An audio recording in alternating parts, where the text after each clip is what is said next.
Well, let's see if I'm situated here. You all can see me and hear me, perhaps?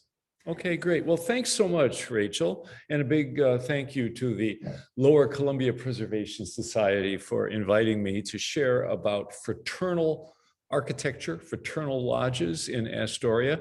My background is a Midwesterner, lived in Wisconsin for most of my adult life, worked as a real estate appraiser. And about 20 years ago, I reinvented myself as an architectural historian, having the background, kind of the technical background, if you will, in real estate, from real estate appraisal.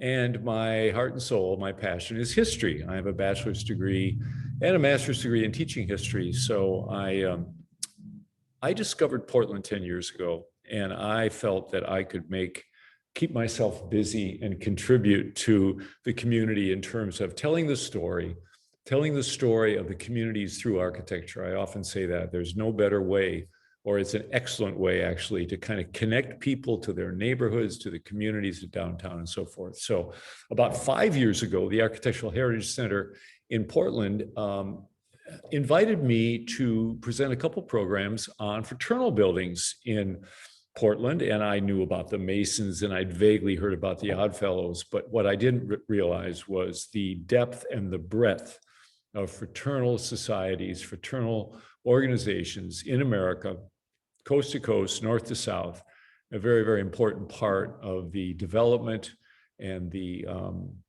maturation, shall we say, of many American cities.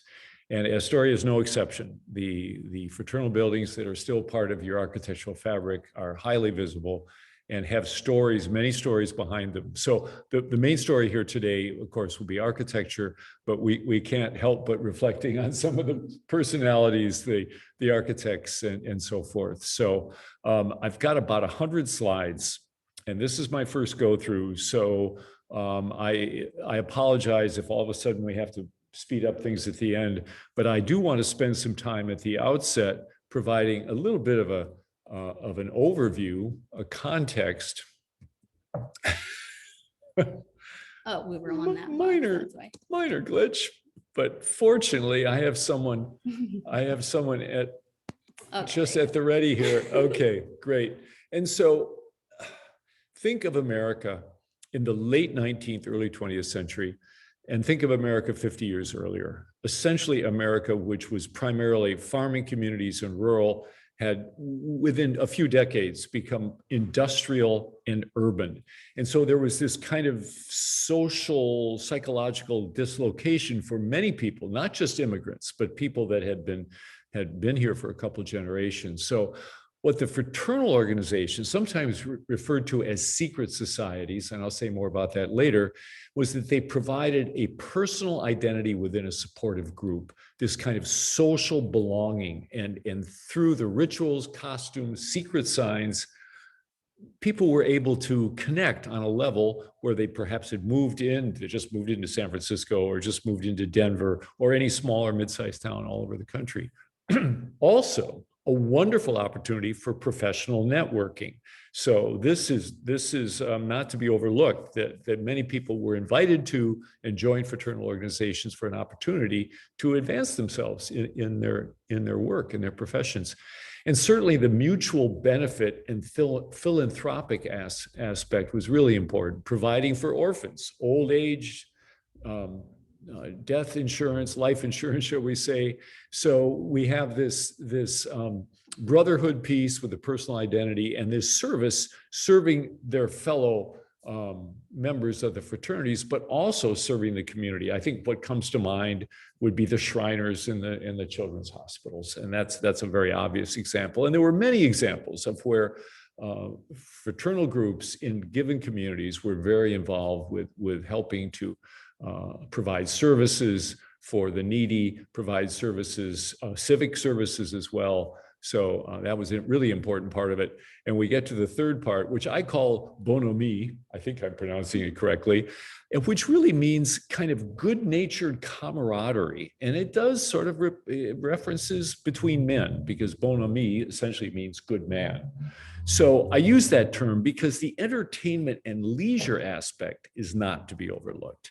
And we'll see some slides that really kind of portray that as well. So the meetings, the socializing, the retreats, patriotic parades. And I'm sure all of you remember on the 4th of July parade, seeing the Shriners scooting around in their little go-karts with those funny little hats on. I mean, I didn't know what fraternal organizations were, but I knew who the Shriners were. Oh yeah, the Shriners are those guys that wear those funny hats and drive go-karts. So again, sort of taking off on this three-part theme of brotherhood, service, and fun. Okay, so the golden age, I'd reference that. Really, the golden age of fraternalism, both in terms of the numbers of members and also in terms of the built environment. Let's just say 50 years. I think that's a pretty good bookend, 1880 to about 1930. And so these fraternal groups share some origins. However, I guess the largest and the most widespread and the best known would be the Masons and the Oddfellows. And they both originated in England in the 18th century, got transplanted to America in the 19th century. And so we'll hear more about the Masons and the Oddfellows, obviously very, very important in Astoria here. And then there was almost a proliferation of fraternities and fraternal organizations and what we call secret societies. The ancient Order of United Workmen wasn't ancient, had nothing to do with workmen. It was basically a mutual insurance organization.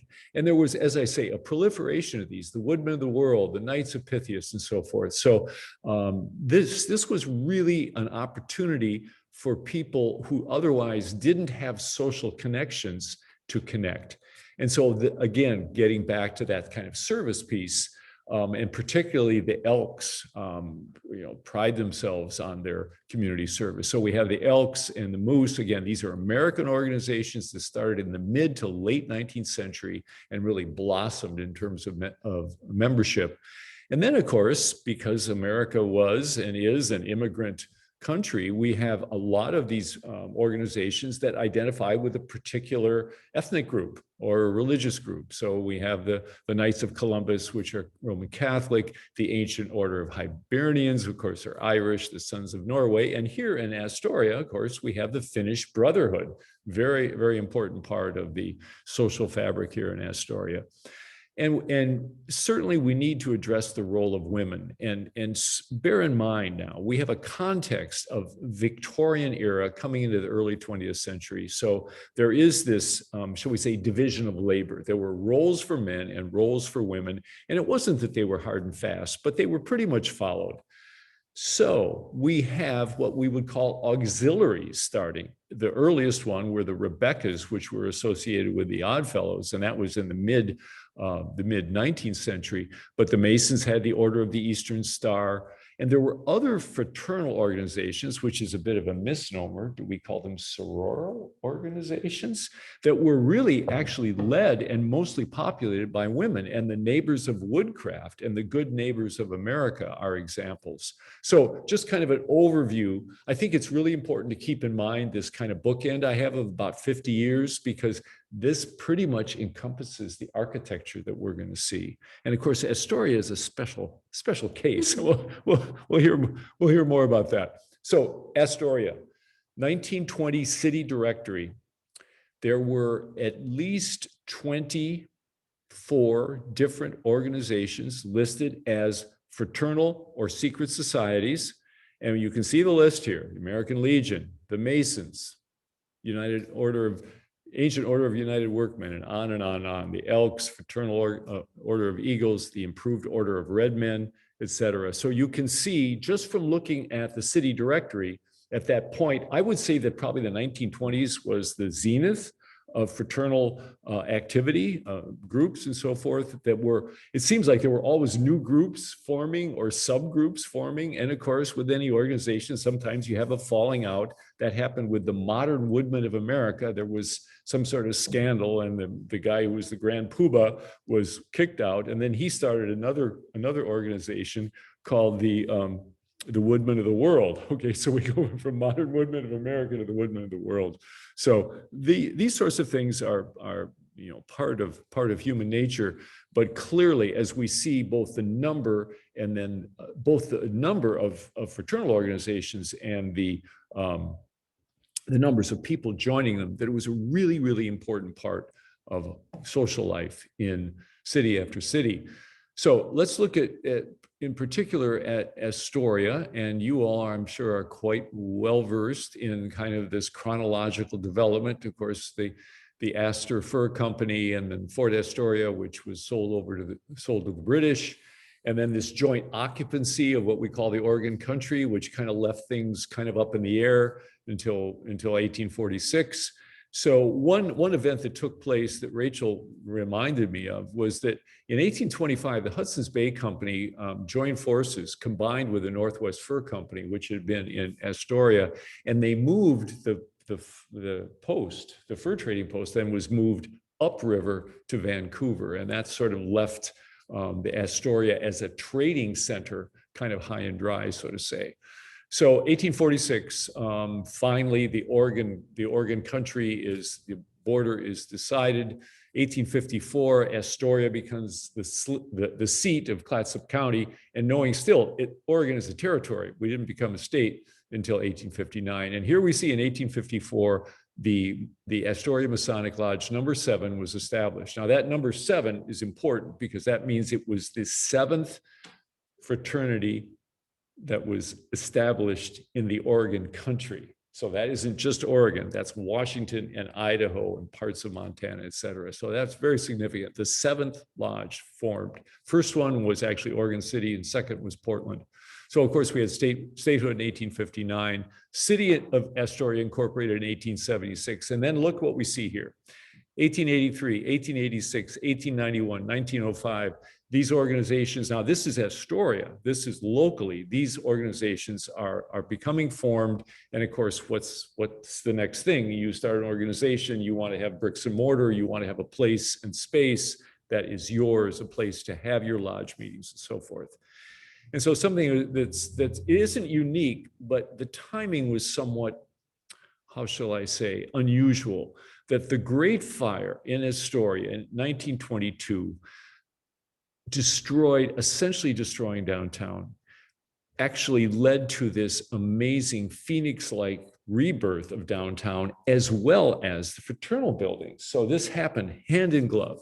City after city, from my work as a historian, we know that every town, every river town, every mining town, every boom lumber town, they would have a great fire, the Great Fire of 1873, the Great Fire of 1888. What was different about Astoria is the fire happened after the city had really been established and growing, and it was so completely devastating. That just had a huge impact. So fortunately, I guess one might say that the Roaring 20s, there was definitely the desire and the ability and the funding to literally Phoenix-like rebuild. So we're going to look at each of the fraternal organizations in order. We're going to start with the Masons and then make our way through with each of the organizations, a little bit of preview about how they came to be, what were some of the typical aspects of the organization, and then we'll look at the buildings and how they've changed or have not changed. So the Masons, as I referenced, really started in Europe, actually organized in England, transplanted to America, referencing the medieval craft of stone masonry. But Masons there's two kinds of Masons. There's the operative Masons, and there's what they call the speculative Masons. And the speculative Masons are the Masons that belong to Masonic organizations. The operative Masons are actually stonemasons. They're actually working in the craft.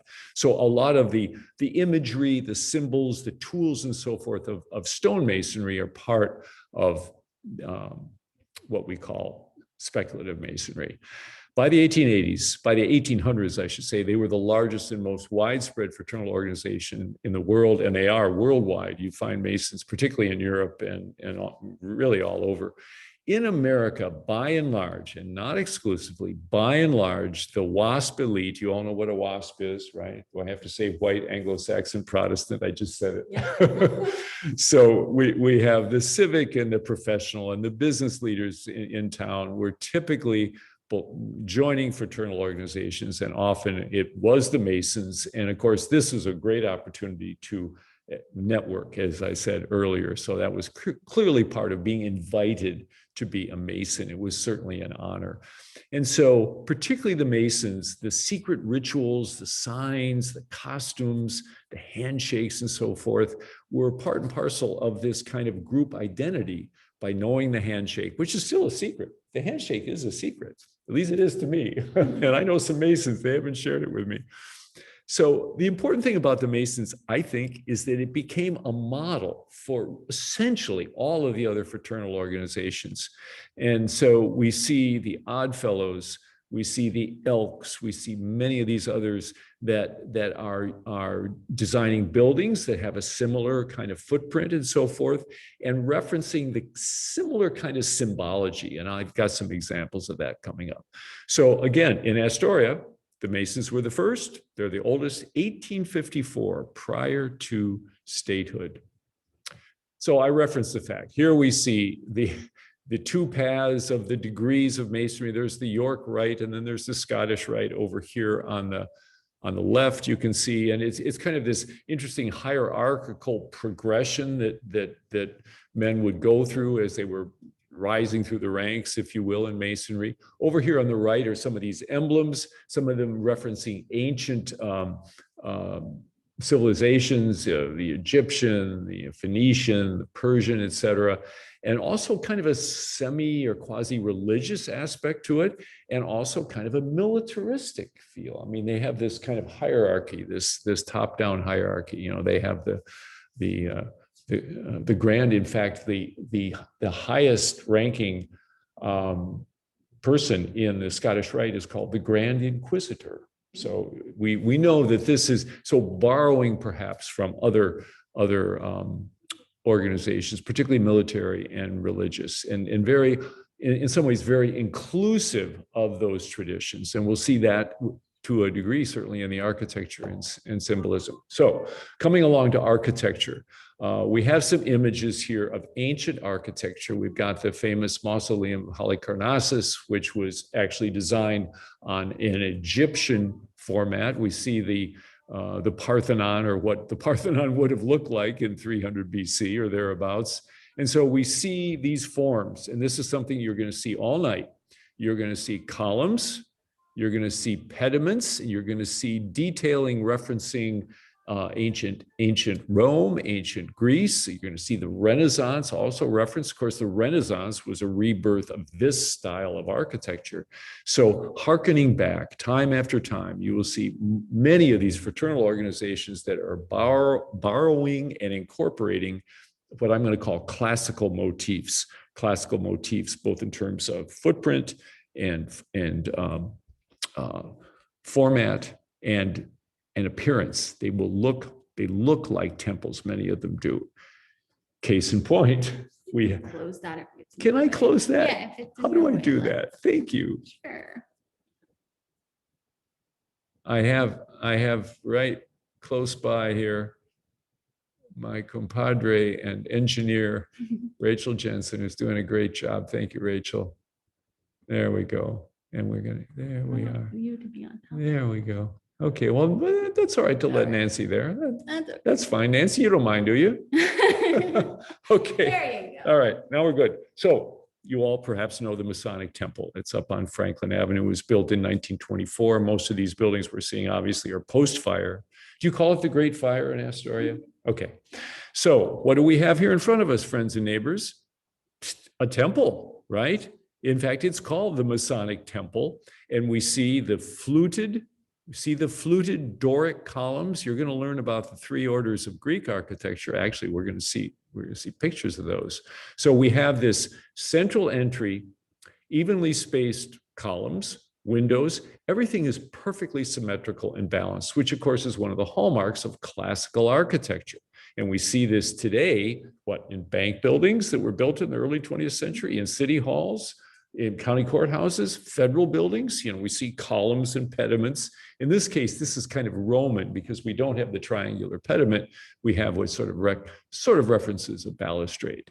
So here we have in Astoria, a great example of that neoclassical architecture. And what did I do? What did I do, Rachel? So do I need to do? No, you're good now. It's good. Okay. So we're going to go one slide. There we are. Rachel took this, and what this evokes to me is the sense that when you see cream brick buildings, or you see buildings in this case with like a stucco exterior over concrete, it's sort of evoking the sense of a marble temple. And so this was clearly intentional. The symmetry and the order, the coherence of this form, and you can see how this is, well, you can, trust me, it's replicated. The same massing and setbacks are replicated on the other side. So the Masonic Lodge really is, I referenced the fact that the Masons were really kind of the founding or the fundamental organization. And we see how that will play out architecturally in Astoria as well. So a close-up here of the Temple Lodge number 7. And then right in the center, can you see, I will see it again, but we have a compass and we have a square, and right in the middle is a big G. And so people often say, what does the G stand for? Does it stand for God? Does it stand for goodness? I think it stands for the great architect. So I have a bias there. But anyway, they don't. Masons, again, are a little bit evasive on that. If you ask them directly, at least the Masons that I know, they say, well, it's representational. And here we have a great example. This is in the vestibule entry into the Masonic Lodge in Astoria. And here you can see more clearly, this is the compass and the square. Now, and we know clearly that stonemasons, that these were fundamental tools for operative masonry. And we see the symbols here in the entry. Well, I guess I would have to say, from what I know of the exterior, and I know that this particular lodge has really been challenged financially and so forth, the exterior really does need some TLC, and that's certainly, understandable. Look at the condition, look at the elegance, look at the intact, what should we say, relationships, balance. Again, we have this symmetry, this balance, this harmony. One way to think of the symmetry is to draw an imaginary line right down the middle, in this case of a room, which you do this with a building, and basically you've got a mirror image. So this footprint that we see in the Masonic buildings and the imagery, we see our fluted columns, we see a round arch, we see stained glass windows, we see pilasters over here. Now, if this is too much for you, let me know. These are metapiece. I'm sorry, this is the metapiece. These are triglyphs, and you will see these taken off directly imitated from a Greek temple.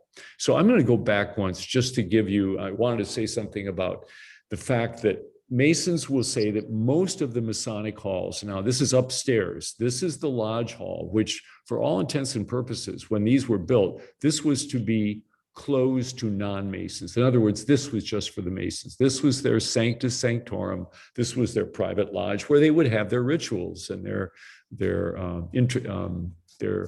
initiations and so forth. So the footprint of this rectangular footprint that you will find in essentially every Masonic lodge is supposedly based on the dimensions of the Temple of Solomon, the ancient temple of Solomon's temple. So we also see here, we see the central altar, and these little light bulbs have a filament that is the Masonic symbol. And so when you turn the lights on, you can see this little glowing Masonic symbol. And here's the symbol again. So this is all consistent. If you've been in a Masonic lodge, you will recognize this in terms of the positioning of the columns, in the positioning of the chairs. This was the most worshipful master. Every lodge had a master, a grand master. And then there were the sergeant at arms and the other associates, the other officers, shall we say, of the particular lodge. And so this, again, showing this kind of interesting balance. We're looking at the back wall facing the front wall. And so we see this interesting kind of low sprung arch. We have pilasters here. I don't know how many of you enjoy architectural terminology, but a pilaster is essentially an attached column. So you see the base, the shaft, and the capital supporting the entablature, within which you find metopes and triglyphs. So if you like that sort of stuff, you're going to hear it from me. So here's the little Masonic symbol. It's really, Rachel and I got a tour of this a couple of weeks ago, and it's just a very moving interior space, really well maintained and clearly well regarded. Okay, so we talk about referencing classicism. Look here on the hand railing. We have the posts, the rail posts that represent the 5 orders of columns in the ancient world. We have Tuscan, we have Doric, we have Ionic, we have Corinthian, and Composite. Quick quiz. What order is this? These, of course, are Ionic. And here's a little mnemonic reminder here for you. A friend of mine told me this on a walking tour. Think of a pair of eyes. They're actually called volutes, but that's maybe help you remember that they're Ionic, although it's spelled I-N-O, Ionic, I-N-O-I-C. Okay, so again, these little reminders will pop up inside and outside the buildings just to reference the fact, the classical tradition, as well as how it plays out in the Masonic world. Now, I have never seen this before. Rachel found this a while back, and then she put it in the program tonight. I'm just thrilled. Do you recognize the building? This is in a magazine for architects and designers called Pencil Points. This is from 1925, a year after the Astoria Lodge was built. And they're referencing the fact, when you visit there, you can see this is a metal column that was cast in Canton, Ohio, and shipped to Astoria. And here they reference the fact that it's the Masonic Temple in Astoria, Oregon, C.T. Diamond architect, and more about that later. But it's just very interesting that they were so proud of their material, of their product, and its elegance, and the fact that, you know, they're using the Astoria Lodge as an example of what you can do with your Masonic Lodge in your hometown. So anyway, great slide. I really appreciate that. And of course, the stained glass windows. And again, we see referencing to, in this case, this is Hebrew. Here's the Masonic symbol. And here is the hourglass.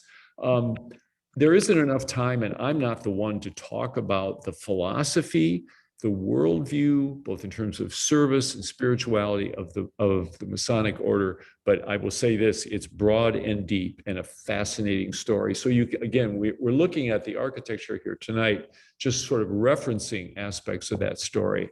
Aha, here's George, the father of us all. Well, the father, I don't know. I guess he is. He's the father of our country. I could say that. So I just sort of tongue in cheek say, well, oh, we know what the G stands for. It stands for George, the other George, not King George III, but our own. He's regal, but not royal. I find this really interesting because he didn't want anything to do with, you know, being a king or being crowned. But here, I mean, he has, I guess I would call this elegant, formal, somewhat militaristic, but this is the most important part. He's wearing the Masonic apron. And so when Masons go to their meetings, they're wearing the Masonic apron. That's another visual reminder of their brotherhood, of their fraternity. Okay, so have we given the Masons their due? We need to talk a little bit about Robert Rennsselaer Bartlett, who is credited as being the architect of the Masonic Lodge in Astoria.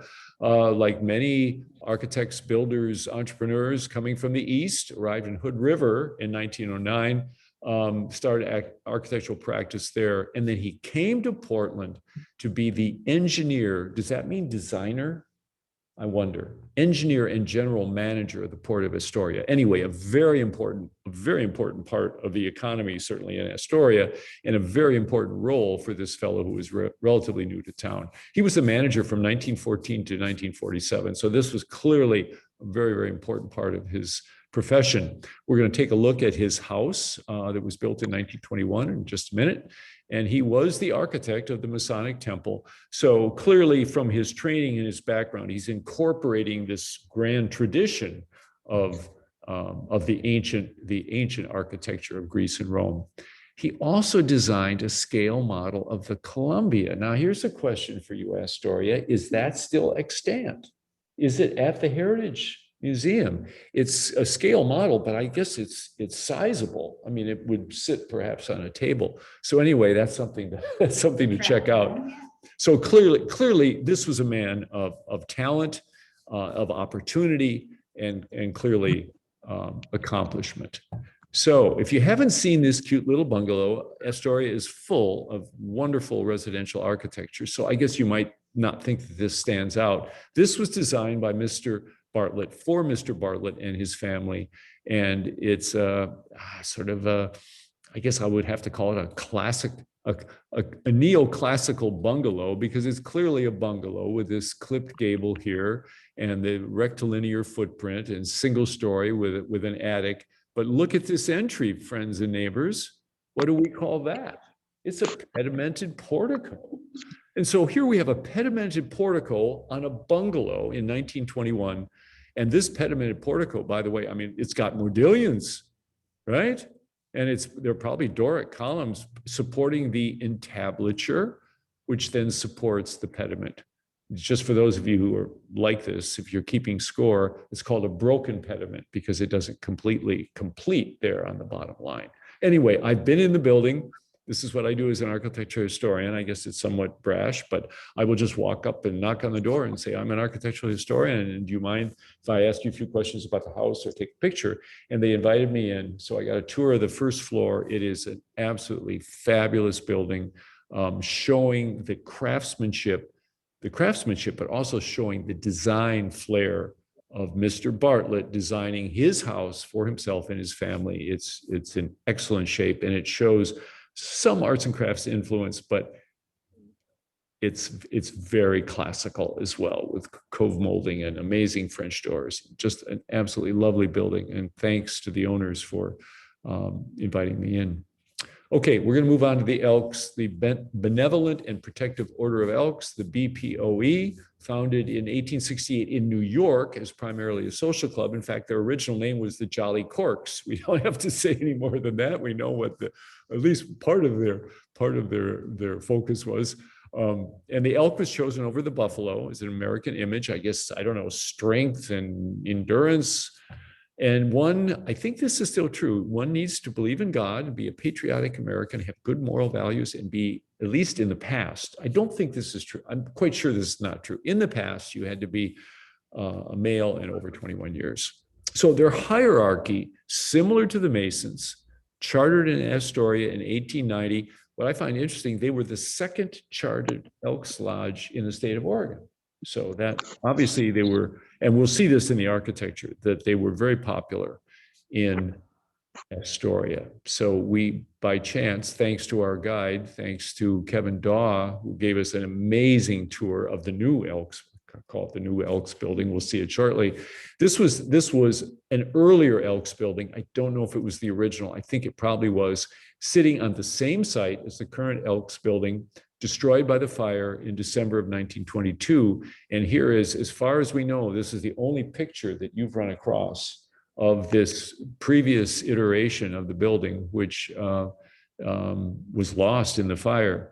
Now, do you notice in the upper right-hand corner, I want to bring your attention to this element here, because this survived the fire.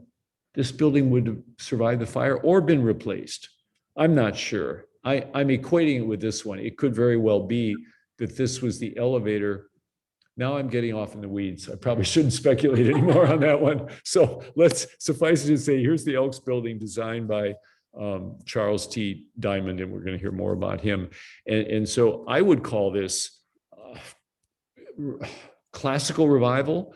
Some people would say Italian Renaissance revival. So we've got the symmetry and the balance. Look up at the cornice, though. There's where you really see the story. You know, I didn't shout out the antefix when we were looking at the Masonic temple, but those little stubby bump ups along the cornice, those are called antefix, and you see them on the Parthenon, as well as this element here, which kind of looks like a scallop shell. That's called an acrotarian. So very classical. We have the decorative brackets. Notice, however, we have a repeating diamond motif that we see here on this belt course as well. And we see it over on this side. So, almost thinking kind of this geometric repeated forms that we associate with Art Deco. I'm not going to say the exterior is not Art Deco, but we're seeing a modernist influence, which makes sense in 1924. So we got a tour, as I said. This is the architect's rendering. And you can see, here's the Astoria, First Bank of Astoria? No, Astoria National Bank, which is now City Hall. City Hall, yeah. Yeah, right there. So here we have an artist rendering in 1924, and we can see the roadster from 1924 with a few people on the sidewalk. This would have been, 2 years after the Great Fire. And here we see the entry with this wonderful half-round element, which is kind of neoclassical. We see the clock here in the center, BPOE. Elks like to say the BPOE stands for Best People on Earth. So, and they also, their numbering system is a little different. The Astoria Lodge is number 180. That is 180th in the country. And it was the second one in Oregon. So here we have what, again, is just sort of giving you a preview of what you're going to see inside in terms of this classically referenced elegance. Notice here in the corner, we have a fluted classical column. We have this very ordered surround with the detailing here, which is referencing classicism. And here's one for your lexicon. You see those little blocky things underneath? They're called dentil. It's dental molding, spelled D-E-N-T-I-L. Dental molding and fluted columns. What's not to like? Oh, here we go. Astoria Lodge number 180, the Benevolent and Protective Order of Elks. Listen to this little, I don't know, I guess you call it an epigram. The faults of our brothers we write upon the sands. In other words, they're going to disappear with time. Their virtues upon the tablets of love and memory. So these kind of bywords are very, very typical of all of these fraternal orders. In other words, it's kind of this moral invitation to be your best self, to serve your fellow man, your fellow human, I should say. I'm getting trained, slow but sure, I'm getting there. So grand entry, we've come through the doorway, we're looking at the staircase, and this is imported gray marble, and this is real marble. This is not imitation, it's the real deal with mahogany paneling, if I'm not mistaken. And back in the 1920s, mahogany would have been the prime choice of decorative wood. Look at this railing, I mean, so terribly elegant. And lest we forget, we have our bull elk here mounted, and clearly, again, the image, the symbol of the Elks. I just wanted to pause and let you absorb that. What do you think of the inside? This is the lodge hall, obviously. Again, just an absolutely, I'm not sure what the right word is. It's elegant, it's impressive, it's ancient as well. As an architectural historian, of course, I'm looking at some of these ancient references. So we see the columns, we see in this case, this is the seating. We see the repeated tripartite form, which is very classical. Again, imaginary line, we got mirror images. We'll see some other close-up images. This again is the lodge hall. So we're facing one particular direction. I don't remember which direction that is, but we'll be looking the other direction as well. This is actually a close-up. This central, I guess you might call it an altar. This is where perhaps there would be readings and so forth, part of the initiation ceremonies. And here again, we can see our elk, reminding us of that. And then I think I've got a couple close-ups. Oh, I think there's a couple other slides. But here we have the memorial stained windows to members of the lodge going back well before this building was built. And we can see in terms of the number that the Elks were a very, very popular and long surviving fraternal organization. So here's another close-up of, this would have been where the officers were sitting, presiding during the rituals. And this wonderful close-up of the decorative details. So we have rosettes up here. These are probably mostly plaster, but look at the decorative flair, the flourish of these. And they're sort of referencing classical motifs. but they would also kind of reminds me of an elegant movie theater of the time, an elegant dining room in a high style mansion. So again, kind of showing that elegance, and also not just the elegance, but kind of that connection to the past, and memorial windows. I mean, what better example of connecting to your predecessors, the people who came before you. So a couple of intact, very, very evocative stained glass. So now we have some pictures of the gang. Date on these 40s? Yeah, late 40s. Late 40s. Okay, so here are gentlemen. Notice the bow ties of the gentlemen in the front row, most of them. They're dressed up. They're dressed up for a formal event. We're not sure what that event is, but look at what else is they're involved with. We talk about this socialization and fun. I mean, being part of the band, I mean, that's a real bonding thing and a heck of a lot of fun for most people. So here we go. BPOE number 180, the Astoria Elks Marching Band, I would imagine, right? Now, here's the Bonhomie, right? The guys after work, maybe it's a Thursday night, probably not a Saturday night because they'd be with the wife on Saturday night. Wouldn't they typically? I think so. I'm sorry. I'm falling into 50s vernacular. But look at these chaps. I mean, from Mr. Bowtie to Mr. Casual here.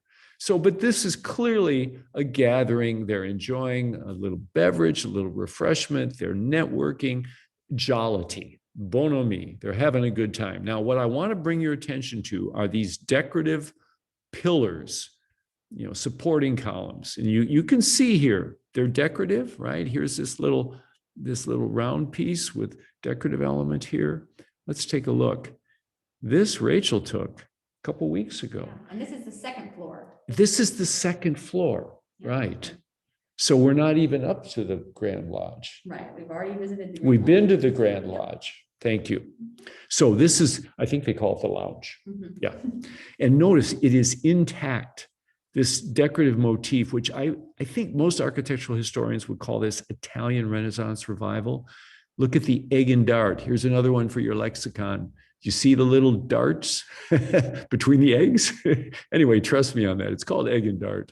And then we have the dental molding. We got egg and dart and dental often go together. So this is, again, very classical. Back to the boys having a beer and, chatting each other up and having a good old time.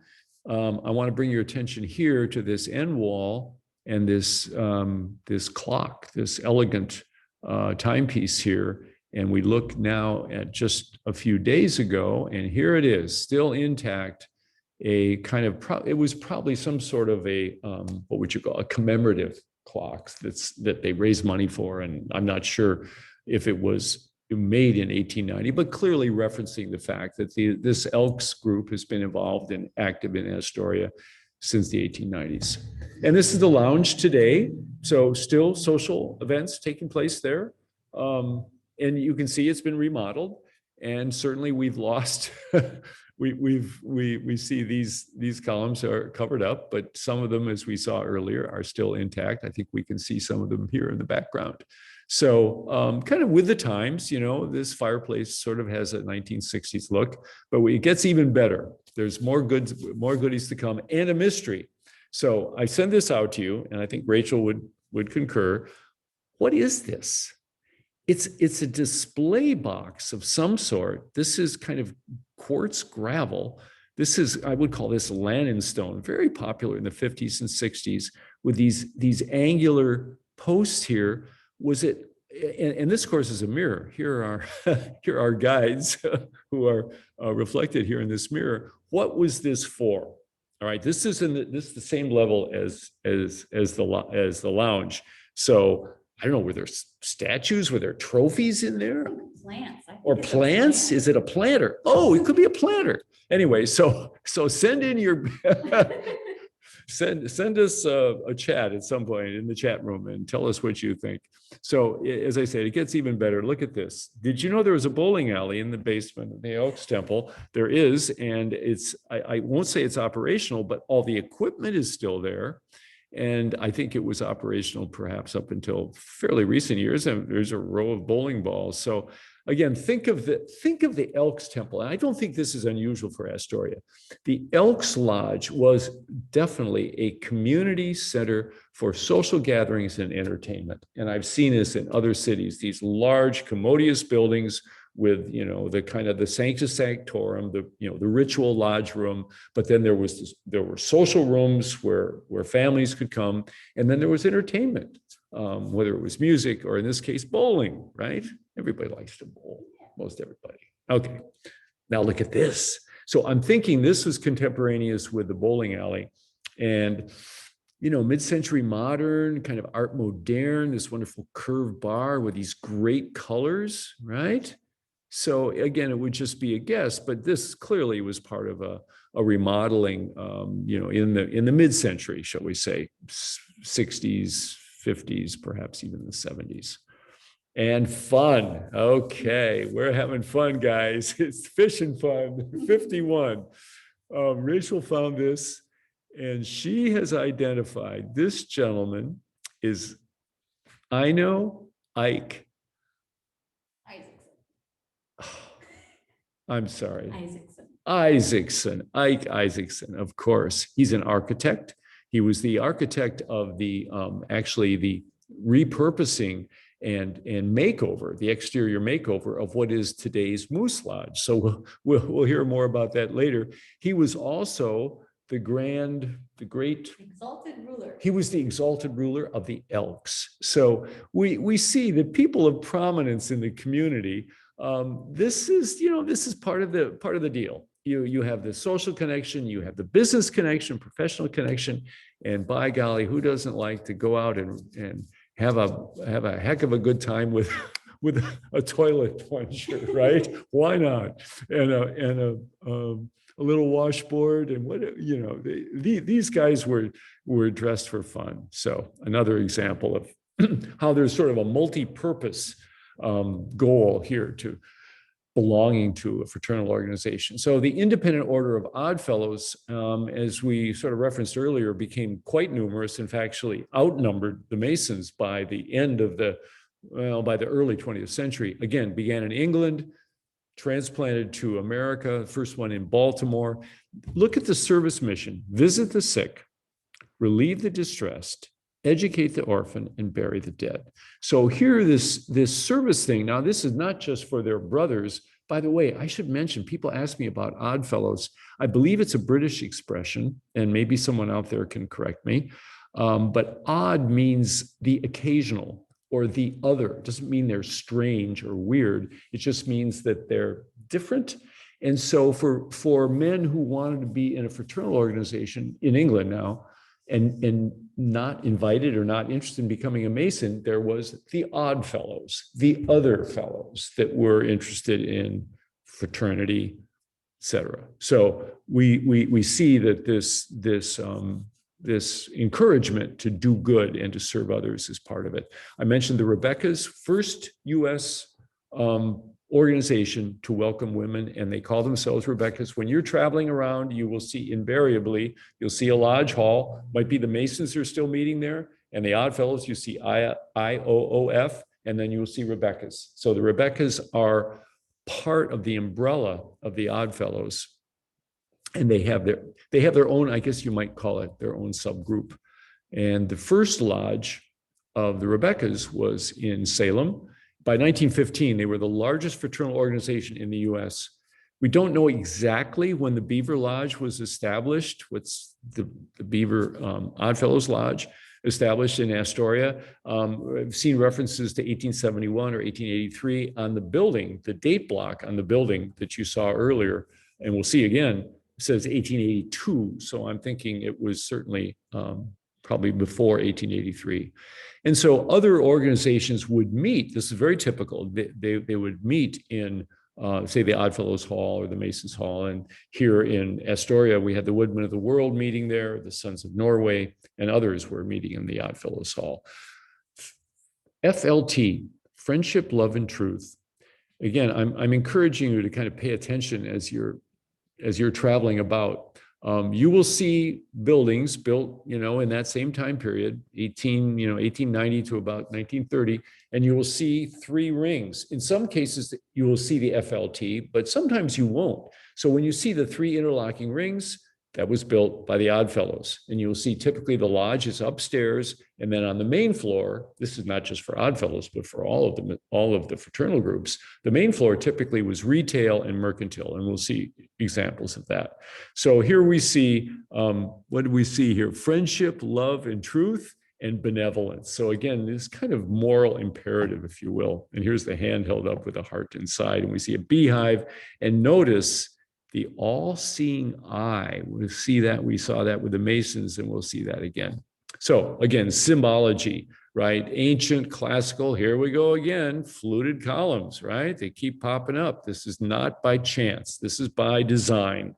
This is to say we're connected to that tradition. And here we have the grandsire, the past grandsires and the grand-grandsire here. So clearly, I mean, very much particularly in this time period, very much a male organization, again, with these kind of quasi-religious, in this case, these guys, with the medals and so forth, there's sort of a militaristic aspect to it, or military, I should say, not necessarily militaristic. Here we have a picture of the Rebekahs down in Coos County, Oregon. That's down on the coast. Am I right? I think so. So here we see actually the Rebekahs are outnumbering the Oddfellows. So there was this kind of equality, certainly a welcoming of women into the order. Okay, and so here is our grand Oddfellows building that was destroyed in the fire at 10th and Commercial, right on the same corner, the same site that it is located now. Now, I want you to pay attention to something here. And this, again, is speculation on my part. You see these bays. Let's just look at the 3rd story here. And so what we have are 1, 2, these are half bays, okay? So let's say it's 3 bays wide, all right? And it's 1, 2, 3, 4, 5. Did I miss one? I did. 1, 2, 3, 4, 5, and 6. Okay, so it's 6 bays. It's 6 bays deep and 3 bays wide. Let's see what we have coming up then. Oh, I did want to say something. We'll get back to the Oddfellows. What I was referencing was the proportion of the facade to the other side of the rectangle. Okay, the impact, the overpowering impact of this slide showing the absolute devastation of downtown, I think does make the Astoria case somewhat different from others. The fact that it was so completely wiped out and then completely recreated, well, completely, by and large, certainly along Commercial Avenue, really an amazing story. And part of it, of course, is there you go. Here's the Oddfellows coming back like gangbusters. And this is completed in 1924, designed by Charles Diamond again, and sitting on the same footprint. Now, what I was trying to do was to equate the ratio of the front facade. Here we have clearly 3 bays, and we have 1, 2, 3, 4, 5, 6, 7. So it's 7 bays long. And notice there is one of these that's blind, and we saw a blind bay in the previous Oddfellows Lodge as well.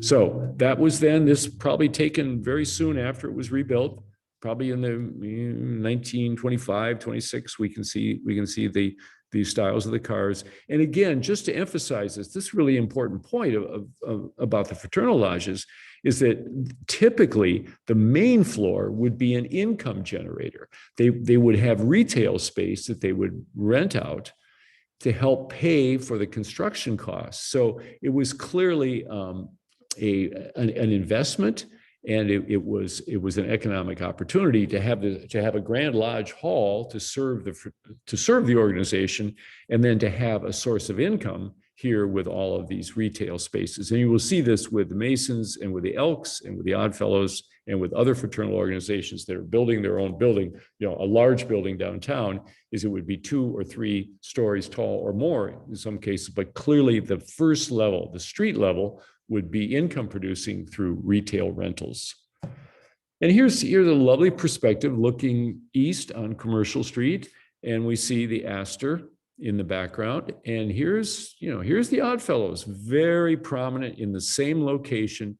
Again, really kind of anchoring that block in downtown. Again, sort of emphasizing again the importance not only of the fraternity, but of the architecture of the building. And so here we see it today.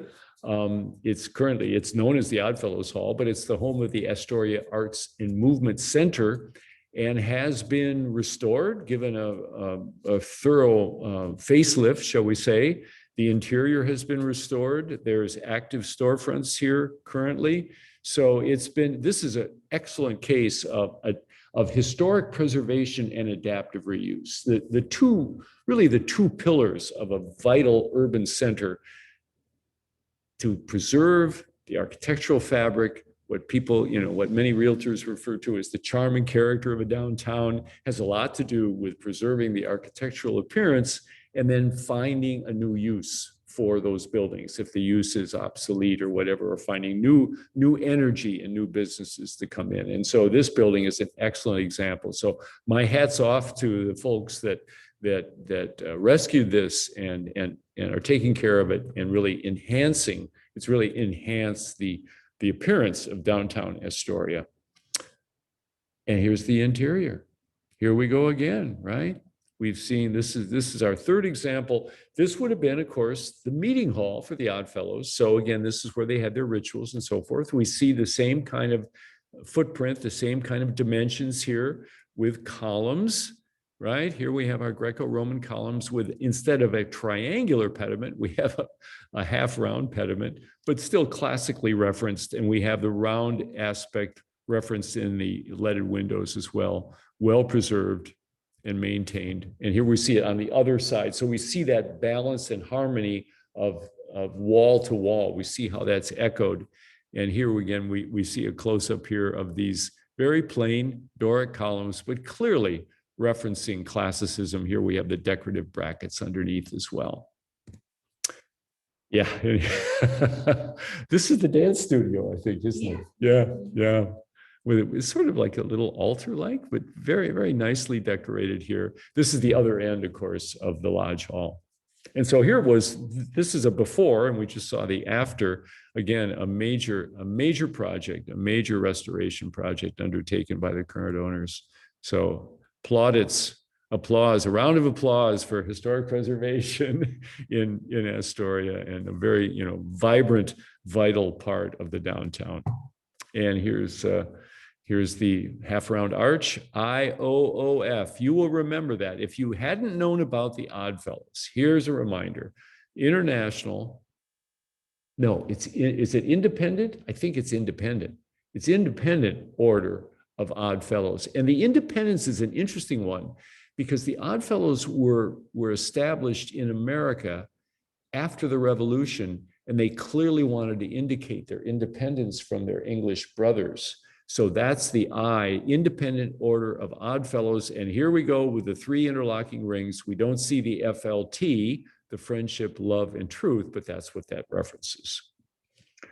Okay, something about Charles Temple Diamond, very, very important contributor to the historic fabric of downtown. He wasn't here very long. He was the architect, though, of the Elks Building and the Oddfellows Hall. We've seen both of these, and we've appreciated, hopefully, the dramatic architecture, the incredible skill in design and construction. So he worked in a number of different professions, started architecture in Spokane, moved to Astoria in 1917, opened a practice.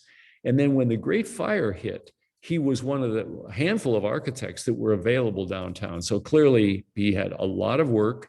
There was some sort of controversy, and we don't know exactly what was going on, but he got blackballed, which is a Masonic term, by the way. He got blackballed by the school board. They refused to grant him the commission to design the Uppertown School. It was given to John Wicks. And so I guess there was some bad blood. He moved to Portland in 1926, worked there until 1937, kind of moved around. I mean, and this is not unusual. Many architects were sort of what I call itinerant. So you can see he was in Eugene for a while, in McMinnville, Clatsop County, died in Newburgh in 1967. So what's interesting to me is here he was only in Astoria for less than 10 years. And the impact he had on the face of downtown Astoria is dramatic. So here's an example. I mean, this is a pivotal corner. And this is it the Association Building? Associated Building. And you can see each individual businessman, probably investor. Here's Copeland, Hobson, and Carruthers. And so again, what you see here, I would call this streetcar commercial. This is not a Masonic building, okay? But you have on the main floor, you have all sorts of retail all the way wrapping around. So there's a lot of income. And then up here, actually in this location, maybe professional offices, maybe dentists or lawyers. Anyway, if not that, then apartments. So you see this kind of venture capital aspect of an income producing property. Here, looking at the architecture, kind of Mediterranean revival, we see this stucco exterior with kind of a pastel color, which would be very typical, and these interesting finials and this half round cornice detail here. It does look, it's sort of neoclassical or period revival. And of course, excuse me, by the 1920s, we're seeing period revival all over America, hugely popular. On the West Coast, we see a lot of Spanish colonial revival. So we see that influence here, maybe even some Moorish arches. This also is Diamond. It's one of my favorite buildings in downtown Astoria. I don't know what it was built for. I call it the travel agency building, but I'm sure it had another, it's now a whiskey bar, actually. The facade echoes what's called Vienna secessionist architecture. Put that into the broader category of the arts and crafts movement, which spread across Europe, and every country had their own interpretation of the arts and crafts. So this it reminds me of Charles Rennie Mackintosh. It's just an absolutely charming building. These are vaguely referential to classical columns with a base, a shaft, and a decorative capital, but they're also geometric. They look sort of craftsman, arts and crafts. Here we have the transom window, but these wonderful little details. And here we have this half round kind of a projecting parapet wall that's decorative. So that's Diamond as well. And this is Diamond.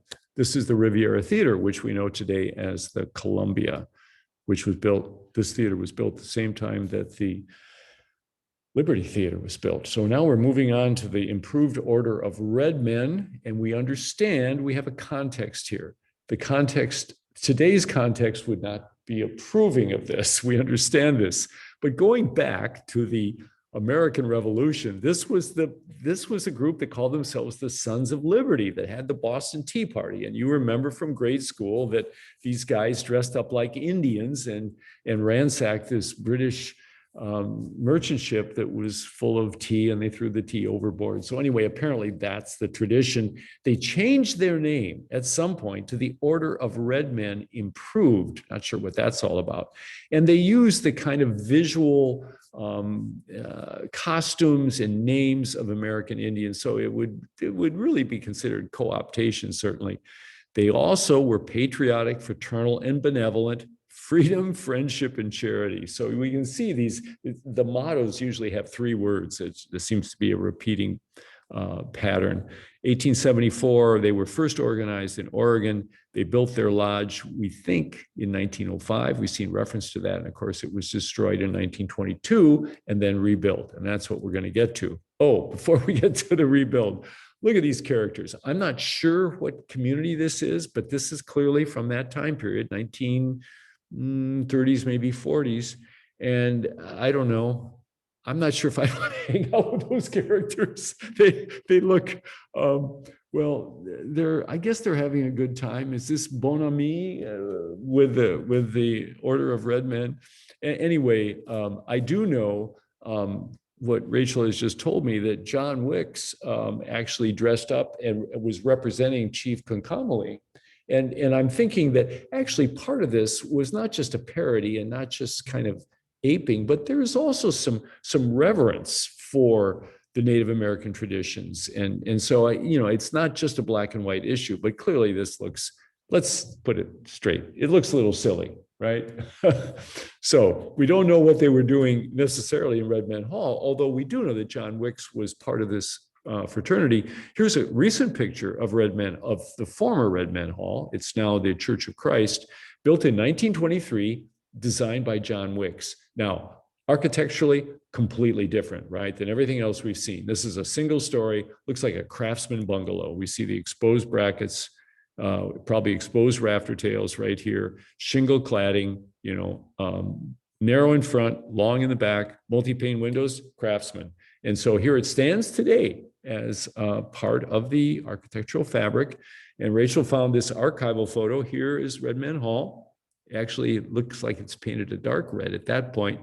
And just referencing, you probably have recognized this fabulous Italianate house that was completely restored. It's one of the finest examples of a restored Italianate era style house that I've seen anywhere. It's just a remarkable house. So just for point of reference, it's green, I believe, and it's right across from what is today a church building, but was originally built as Red Man Hall. And so here's John Wicks, who is really a pivotal, very important architect in Astoria. He was the architect of the Red Man Hall, emigrated from Finland when he was 19, studied architecture, and lived his entire professional life in Astoria.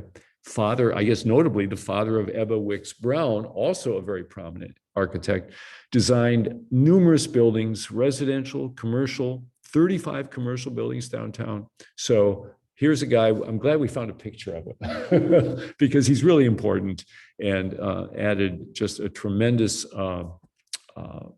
creativity, craftsmanship, and design. This is the 1916 building that survived the fire. I'm not sure exactly why.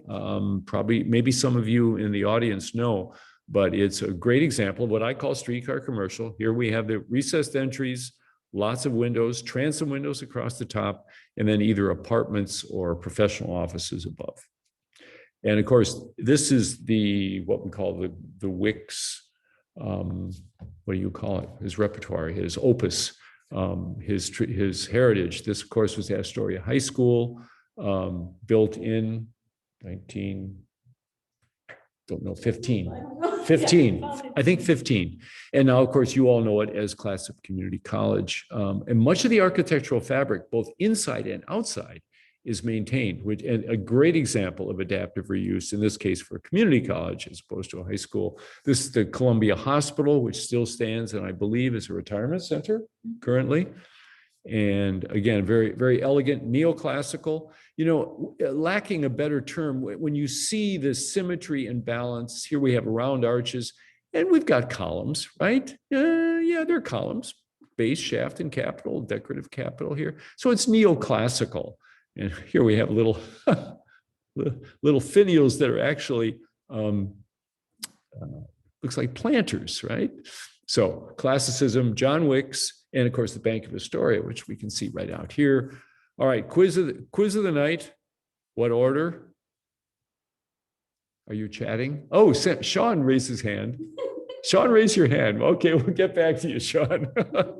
All right, they are ionic columns, of course. And here we have the wonderful symmetry and balance. This would be an example of a Roman temple with a balustrade across the top, dental molding, right? And here we have this glazed white porcelain brick. Again, think Pentelic marble, think the marble that you see on Greek temples or Roman temples as well. Okay, so this is Wicks. This is still Wicks. This is Wicks as well. Elegant fourplex, I believe. And we see here a two-story pedimented portico with fluted Corinthian columns, egg and dart, dental molding, pedimented dormers. How do you like that? With fluted pilasters. How many times do you see that? I'll tell you, that's classy. But to top it off, the swan's neck pediment. That's my favorite. With a little bit of an inverse keystone. I'll tell you, architects, having fun, but also, this is not just fun. This obviously is a very elegant, well-designed, long-lasting. It dates from, I shouldn't say because I don't know, but it's been around. It's an elegant part of the residential fabric. Here we see the Columbia River basalt foundation stone, just really a stunning, highly visible building in the residential neighborhood. And here's Wicks again. Now, very typical of many of these architects, they had a palette in which they could do classical revival, they could do colonial, they could do, in this case, I would call this arts and crafts, or a two-story craftsman, actually. It's very symmetrical, but it's not a colonial. You wouldn't mistake it for a colonial. It's a craftsman with the rafter tails and the brackets and the shingle cladding. Okay, Sumi Hall. Again, this is Astoria. This is very regionally specific. 1893, the Finnish Brotherhood was formed in 1886. The building actually was built by the Finnish Temperance Society, and the hall was used by the United Finnish Kaleva brothers. How am I doing with that? I know Kalevala, but anyway, and we'll see this come up again. The brothers and sisters. In 1900, the Finnish Brotherhood consolidated with the United Finnish Brotherhood of the World. So it's Finnish. It was originally the Temperance Society. It was moved in 1913 to its current location on Marine Drive.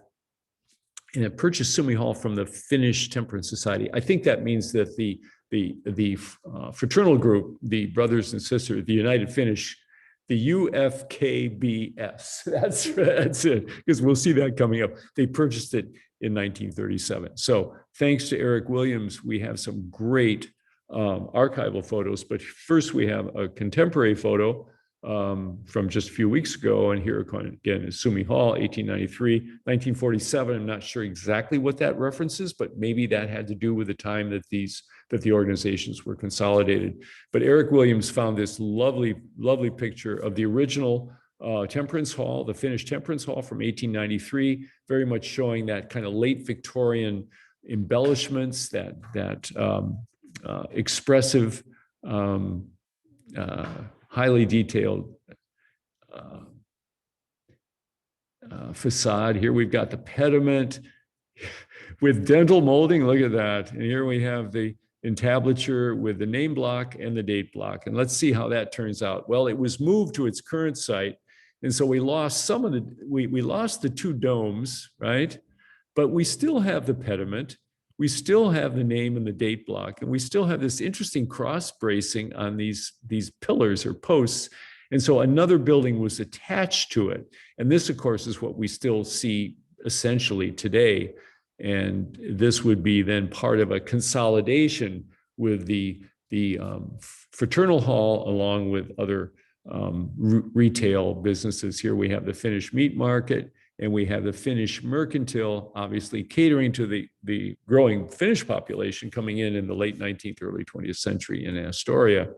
And here we have a picture with a Finnish caption. Here we see already some of the decorative elements have been removed. They're hard to paint, hard to maintain, and I guess it certainly would make things somewhat easier to maintain the building by removing the decorative elements, although we kind of miss it.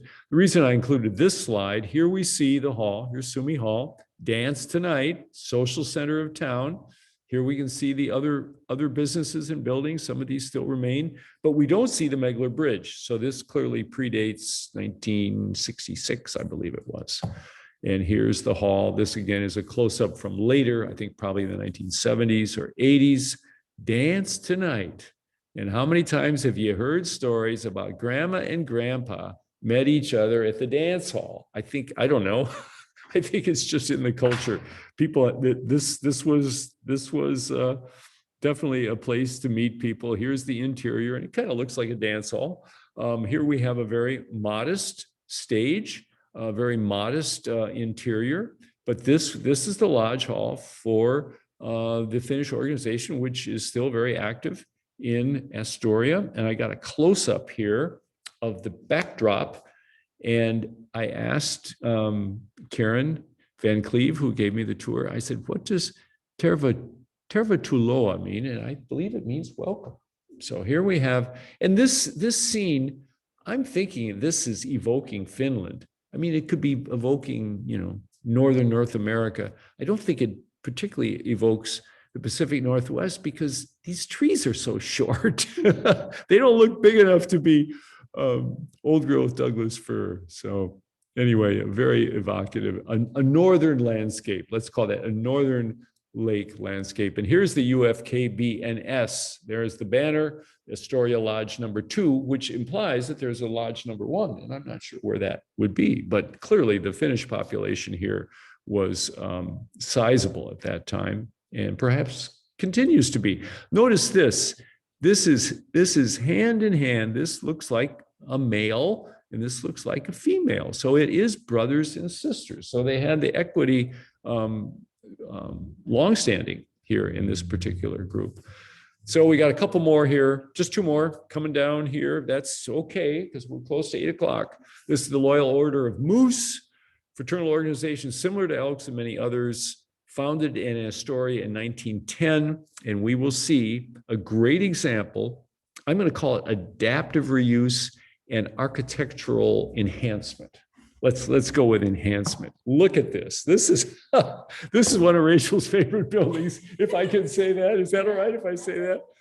This is the Loyal Order of Moose Lodge, and it was, well, okay, I want to give you time to really absorb this, because this was the remake that Ike Isaacson did, probably about 1951. And so we see modernism. We see the hallmarks of modernism. So we see this rectilinear facade, this interesting, they call this an aperture window with the multi-panes. What I find interesting is how, in some ways, classically proportioned this is. Because again, you do this imaginary line, you've got mirror images. So it's very modernistic, it's very restrained, it's very minimalist, and it was done for the Moose that had purchased this, perhaps, I think purchased it from the Holmes Motor Company. It was built in 1921 as probably an auto garage and auto supplies. I'm thinking probably that was the case there. So here, again, certainly not a high style, elegant building, but how it can be essentially preserved and then repurposed. So earlier on, this is kind of, okay, we're rewinding here a little bit. This is where the Elks met. The Moose. I'm sorry, the Moose. Thank you. Thank you. I appreciate that. They met here just before they were meeting. Yeah. So what's interesting, I mean, talk about vernacular architecture. This is very, very unassuming architecture. A wood frame building that apparently the original building dates back to the 1860s. And so as we think when the Moose moved in, at some point they elevated and built another story, the garage underneath. And this is what it looks like today. It's Clementine's Bed and Breakfast. And here, can you see this? It says Moose Temple. So that's just kind of referencing a historic use for the building. And so again, you know, an interesting, if you look at the roof line, it matches perfectly. There's no mistake. That's a very unusual, almost a salt box, or they call that a cat slide roof, very colorful term. So you can see this today, and you can tell your friends and neighbors when you're out for a walk, oh, that used to be the Moose Hall.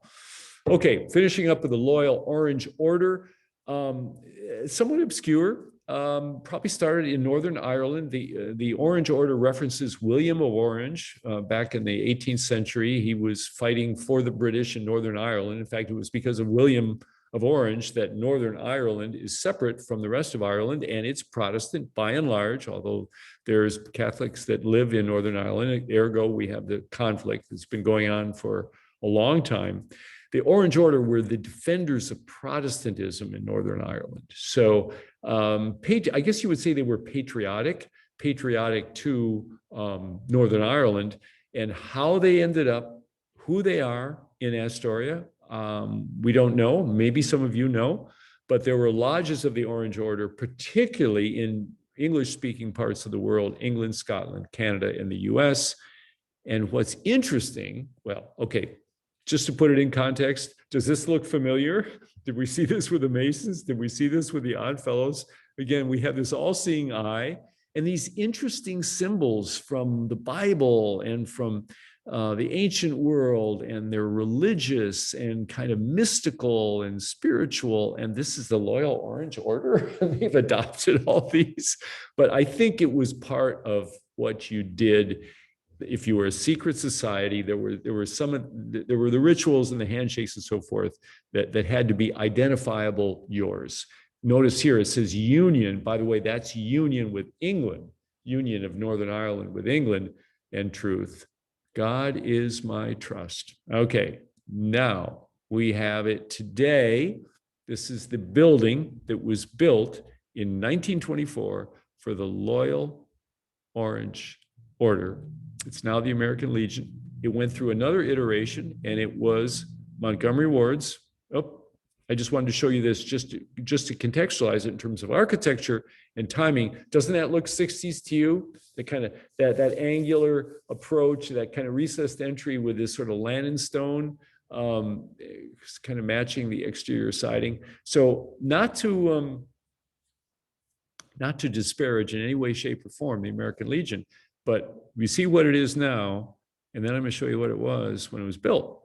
So we don't know if the architectural elements and details are still intact, may or may not be, but this is a story. It's not unusual that we see a building changing use. And as it changes use, it might change the facade. So the Orange Lodge that was built in 1924 is leased to Montgomery Ward's in 1928. So that's only 4 years as the Orange Lodge. And clearly they would have had their lodge hall upstairs. And again, we see this pattern, mercantile on the main floor, on the main street level. So you got income coming in, and then the meeting hall above.